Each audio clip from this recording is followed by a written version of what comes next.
All right, so there are 7 work from home jobs I found that are really good that almost nobody else is talking about. And the first one on the list is gonna be an AI data trainer. So as an AI data trainer, you'll be responsible for collecting and curating data sets in order to make sure that machine learning does its job and the AI actually gets better. So basically, you're gonna be training AI how to understand and interpret data. And the global AI market is absolutely booming right now, and the latest estimates say that it's gonna reach 190 billion by 2025. But for AI to get better and better at what it does, it needs human input. And that's where you come in as an AI data trainer. And with this job, you'll start off at $15 to $20 per hour. And you can make a lot more if you learn about data analytics or data science. And this is actually a really good entry-level job if you want to work in AI or get into data analytics or machine learning. And most of these jobs that are available are remote. And Glassdoor has remote AI data trainers making about $55,000 a year. So some of the pros of this one are the ability to work in an innovative field with lots of room for growth, the flexibility of having a work from home job, and the ability to learn in-demand skills. Some of the cons of this one are the need for continuous learning, and the tasks, especially at the lower level, can be very repetitive. But overall, I'm gonna give this one an opportunity score of 9 out of 10. The next one on the list might be great for you if you enjoy spending your time reading and you wanna get paid to read and study some of the best works of writing out there. And that's gonna be a literature guide writer. And as a literature guide writer, you'll be responsible for reading and then making guides for various pieces of literature out there. Now, there's many different ways of doing this. One of my favorite companies, and I actually use this all the time, is going to be Shortform. And this video isn't sponsored or anything like that. It's legitimately just a company that I really like. And they basically just make guides for all kinds of different self-help type books. And so I can kind of just look at a one-page summary for the self-help book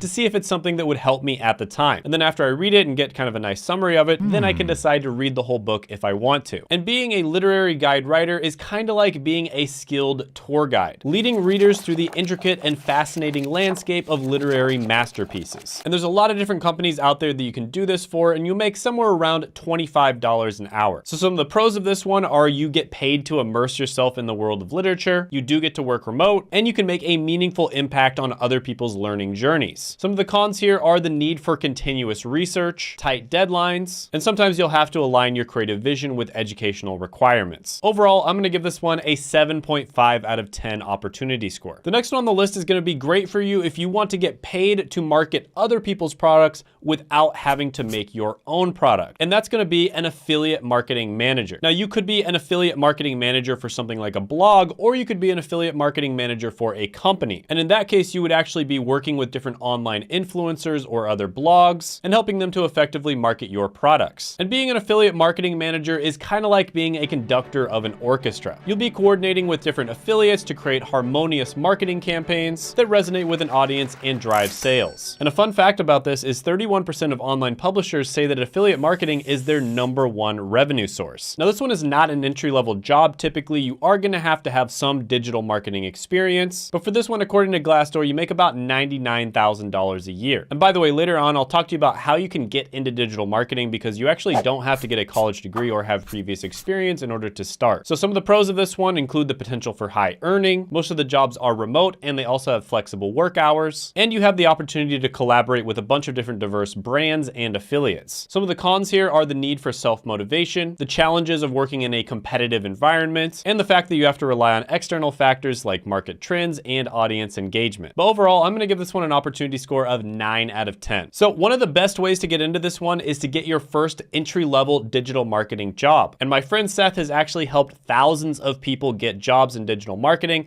I've interviewed many of them on this channel. And he does have a free masterclass, which you can check out. I'll put it down in the description as well as the pinned comment below. Now, the next one on the list is very interesting, and there are a ton of people, especially since the world shut down, that are making really good money with this. And that is an online personal stylist. And this is where you provide fashion recommendations, outfit suggestions, and style advice over a digital platform. So in many cases, you'll meet with the client online, you'll make sure to get their measurements and what they want to get out of the experience. And then of course you can offer suggestions, but in many cases you can actually do the shopping for them. And this is much more scalable than doing it in person. And online personal stylists make about $43,000 a year. So some of the pros of this one are it's extremely flexible. You basically choose your own hours. You have the opportunity to unleash your creativity, and you really get to help your clients out when it comes to their wardrobe wardrobe as well as their self-image. Some of the cons of this one are typically you are gonna have to build a client base and establish yourself, and dealing with different clients' expectations and different style preferences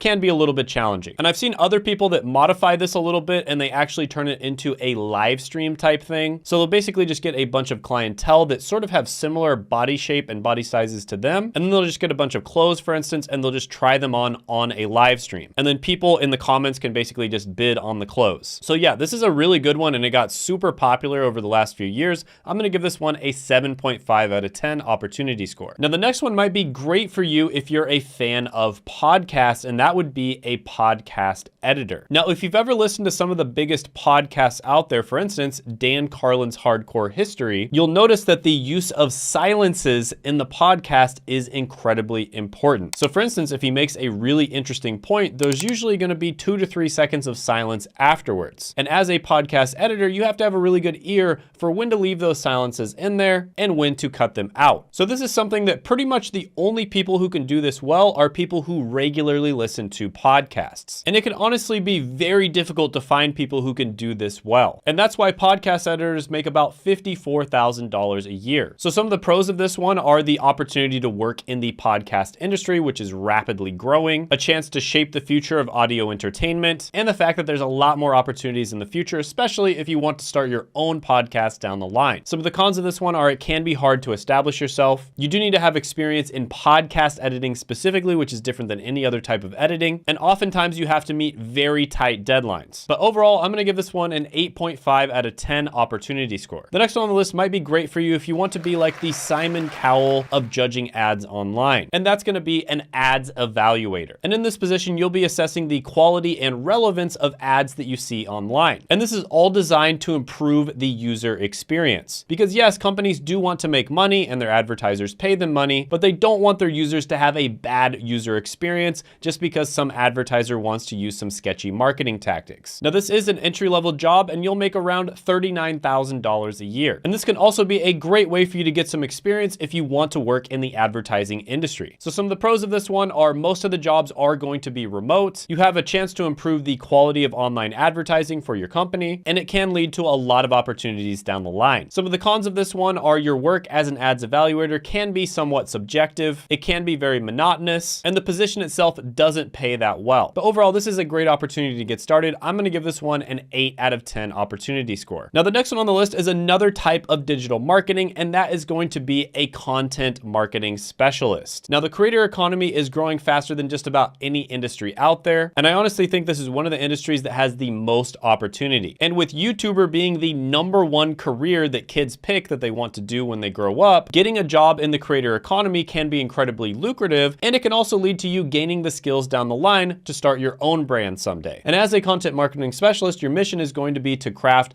persuasive, engaging, and informative content. This is going to help to captivate audiences, increase brand awareness, and boost conversions. And this is almost always going to be from the comfort of your home. And I really like this quote: "Content isn't king, it's the kingdom," right? Just about all the brands out there, whether it's big companies or it's smaller or mid-sized companies, are moving towards using content, right? Because when you create content and people engage with it, then they're much more likely to read your blog or sign up to your newsletter or even respond to paid advertising. And content marketing specialists make about $56,000 a year. So some of the pros of this one are there's a ton of job opportunities. It can be good for creativity and expression, and it's almost always going to be remote and flexible. Some of the cons of this one are there's high pressure to consistently produce quality content, the need to stay updated with constantly evolving digital marketing trends, and the challenge of balancing creativity with strategic objectives. But overall, I'm gonna give this one an opportunity score of 9 out of 10. By the way, if you wanna check out 13 remote jobs that are always hiring, I actually made an entire video about that, and you can find that by clicking right here.